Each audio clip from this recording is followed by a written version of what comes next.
శంకర్కు సెక్యూరిటీని పెంచారు. పహల్గామ్ దాడి తర్వాత పాకిస్తాన్ భారత్ మధ్య నెలకొన్న ఉద్రిక్త పరిస్థితులు ప్రస్తుతం చోటు చేసుకుంటున్న ఈ పరిణామాల నేపథ్యంలో జయశంకర్కు మరో 2 బుల్లెట్ ప్రూఫ్ కార్లను కేటాయించినట్టుగా తెలుస్తోంది. కాన్వాయ్లో కొత్తగా మరో 2 బుల్లెట్ ప్రూఫ్ కార్లను కేటాయించింది కేంద్రం. ఢిల్లీలోని నివాసానికి ఆఫీస్కు కూడా సెక్యూరిటీని పెంచారు. ఇప్పటికే జయశంకర్కు సిఆర్పిఎఫ్తో జెడ్ సెక్యూరిటీని కేంద్రం కల్పిస్తోంది. 2023 వరకు వై కేటగిరీ సెక్యూరిటీలో ఉండేవారు విదేశాంగ మంత్రి జయశంకర్.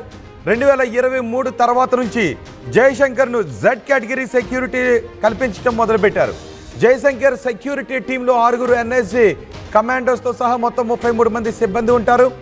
ఇప్పుడు బుల్లెట్ ప్రూఫ్ వాహనాన్ని మరో బుల్లెట్ ప్రూఫ్ వాహనాన్ని కూడా కేటాయించారు. ఇది పహల్గామ్ దాడి తర్వాత చోటు చేసుకుంటున్న పరిణామాల నేపథ్యంలోనే జయశంకర్కు అదనపు భద్రతను కల్పించినట్టుగా తెలుస్తోంది. మా ప్రతినిధి రామ్దాస్ ఉన్నారు పూర్తి సమాచారం అందించడానికి. రామ్దాస్, జయశంకర్కు అదనపు భద్రతను కల్పించడం గురించి మీ దగ్గర ఉన్న సమాచారం ఏంటి?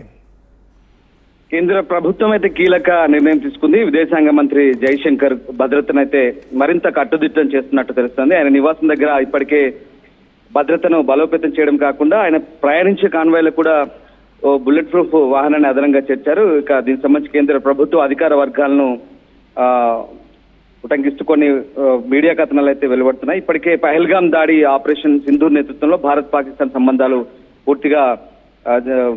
పూర్తిగా చెడిపోయిన నేపథ్యంలో ఇక ఈ భద్రతా చర్యలు మరింత ప్రాధాన్యత సంతరించుకున్న పరిస్థితి అవుతుంది. ఇప్పటికే మీకు చెప్తున్నట్టుగా జయశంకర్ కి సిఆర్పిఎఫ్ కమాండోల ఆధ్వర్యంలో జెడ్ కేటగిరీ భద్రత ఉంది. దాదాపు 33 మంది నిత్యం ఆయన్ను కమాండోలు ఆయన చుట్టూ నిరంతరం రక్షణ కల్పిస్తుంటారు. తాజా భద్రత పెంపులో భాగంగా బుల్లెట్ ప్రూఫ్ వాహనం కూడా ఆయన కాన్వాయ్లో కొత్తగా ఇప్పుడు చేరబోతుంది. అంతేకాదు అత్యధిక ముప్పున్న రాజకీయ ప్రముఖులకు సాధారణంగా కల్పించే ఈ జెడ్ కేటగిరీ భద్రతలో భాగంగా ఇప్పుడు ఇవి అదనంగా ఈ ఫీచర్స్ చేర్చారు. ప్రస్తుతానికి కేవలం జయశంకర్ మాత్రమే కాదు, పాకిస్తాన్ కు వ్యతిరేకంగా మాట్లాడే చాలా మంది నాయకులు భారత్ లో ఇప్పుడు ప్రత్యేక భద్రతను కల్పించబోతున్నారు. ఢిల్లీ సీఎం రేఖా గుప్తాకు కూడా అదనంగా భద్రత కల్పించబోతున్నారు. అలాగే కొంతమంది ఎంపీలకు ఇతర నాయకులకు భద్రత కల్పించబోతున్నారు వాళ్ళకున్న సెక్యూరిటీ ఫీచర్ దృష్ట్యా. సో మొత్తం మీద గతంలో కూడా జయశంకర్ కు ముప్పు ఉందన్న నివేదికను ఇంటెలిజెన్స్ పహల్గామ్ దాడి తర్వాత భారత్ పాకిస్తాన్ మధ్య నెలకొన్న ఈ ఉద్రిక్త పరిస్థితుల నేపథ్యంలో ఏదైనా భద్రతాపరమైన ఇబ్బందులు ఉన్నాయని భావిస్తున్నారా?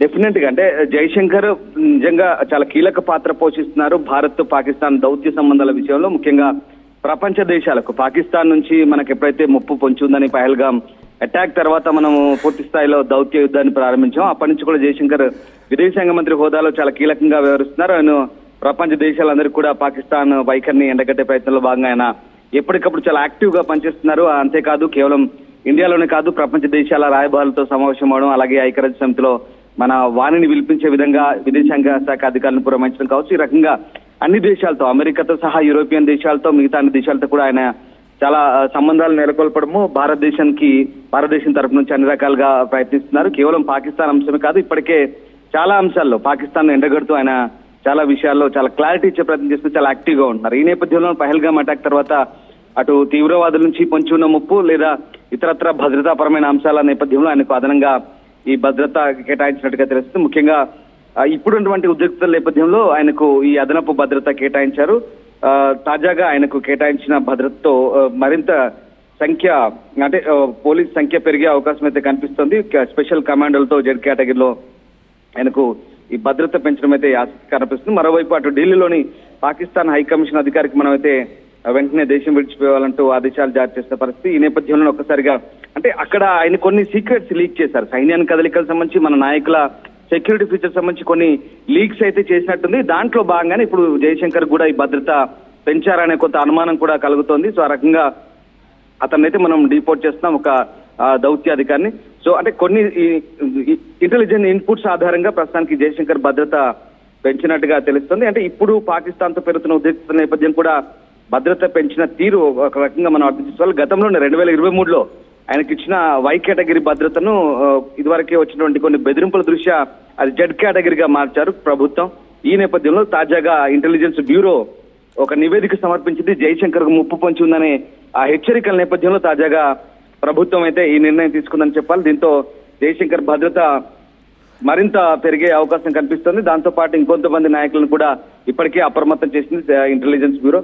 ఈ నేపథ్యంలో తాజాగా మరి ప్రభుత్వం అయితే ఈ రకమైనటువంటి భద్రత పెంచుతూ నిర్ణయం అయితే తీసుకున్న పరిస్థితి కనబడుతుంది. ఇక ఢిల్లీ పోలీస్ కమిషనర్ సంజయ్ ఆరో ఇప్పటికే దీనికి సంబంధించినటువంటి పూర్తి స్థాయి సమీక్ష నిర్వహించారు. ఎవరికి ఎలాంటి భద్రత కల్పించాలనే అంశంపై కూడా ఆయన ఇప్పటికే పూర్తి స్థాయిలో రివ్యూ చేసిన తర్వాత కేంద్ర ప్రభుత్వానికి నివేదిక సమర్పించారు. ఇక అటు విదేశాంగ కార్యదర్శి విక్రమ్ మిస్త్రీకి కూడా దాంతో పాటు కొంతమంది కేంద్ర మంత్రులకు కూడా మొత్తం 25 మంది బీజేపీ నాయకులకు అదనపు భద్రత కల్పించబోతున్నట్టుగా తెలుస్తోంది. ఇక సోషల్ మీడియా వేదికగా పాకిస్తాన్ కు వ్యతిరేకంగా మాట్లాడిన కొంతమంది వీఐపీల భద్రతపై కూడా ఢిల్లీ పోలీస్ కమిషనర్ రివ్యూ చేసినట్టుగా తెలుస్తుంది. ఓవరాల్ గా వీళ్ళందరికీ భద్రత పెంచే ఆలోచన కనిపిస్తుంది. బట్ ఇప్పుడు ఉన్నటువంటి ప్రాముఖ్యత దృష్ట్యా కేంద్ర విదేశాంగ మంత్రి జయశంకర్ కి అయితే అదనంగా జెడ్ కేటగిరీలో మరిన్ని ఒక 2 బుల్లెట్ ప్రూఫ్ వాహనాలు కొత్తగా చేర్చబోతున్నారు. అలాగే మరి కొంతమంది కమాండోలను దాంట్లో భద్రతలో భాగంగా చేర్చబోతున్నట్టుగా తెలుస్తుంది.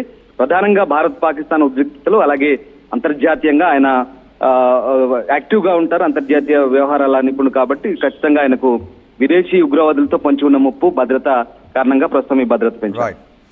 రైట్ రామ్దాస్, మన విదేశాంగ శాఖ మంత్రి జైశంకర్ కు అదనపు సెక్యూరిటీని పెంచుతూ నిర్ణయాన్ని తీసుకుంది కేంద్ర ప్రభుత్వం. కాన్వాయ్లో కొత్తగా మరో బుల్లెట్ ప్రూఫ్ కార్ను కేటాయించింది.